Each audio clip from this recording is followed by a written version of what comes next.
Bonjour à tous. Eh bien, après presque une semaine de course pour les IMOCA sur cette Transat Jacques Vabre, le match est serré, le match est passionnant puisque, comme vous le voyez, il y a deux grandes options qui se sont destinées.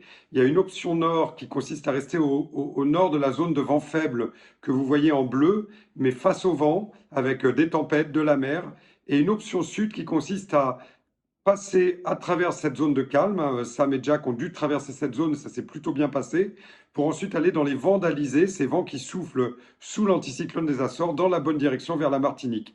Alors les routages, c'est-à-dire ces calculs qui calculent toutes les routes théoriques et qui donnent le temps à l'arrivée, donnent un très net avantage à la route nord. Alors pourquoi tous les favoris sont-ils allés au sud?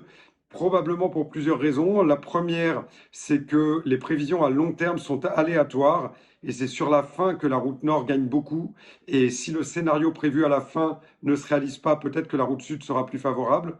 Ensuite, la route nord dépend d'un enchaînement de plein de petits systèmes météo qui, s'ils ne s'enchaînent pas comme prévu, pourraient aussi la rendre moins intéressante.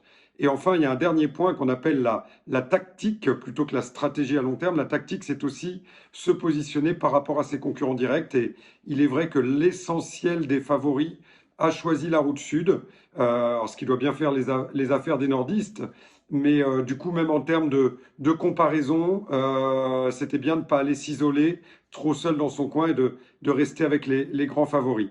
Donc, on aura le verdict à la fin, puisque les deux options ont été retenues quand même par de très bons bateaux. On voit Justine Métro et Julien Villon, ou Sébastien Simon et Iker Martinez, qui faisaient partie des très bons bateaux, sont au nord. Donc, on aura le verdict dans quelques jours.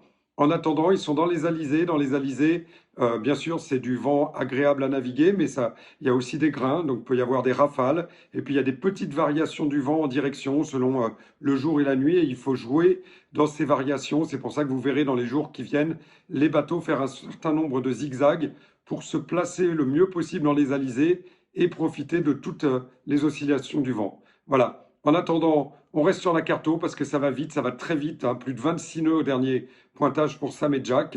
Et on croise les doigts pour que tout continue de se passer aussi bien que depuis le début où ils font vraiment une magnifique course.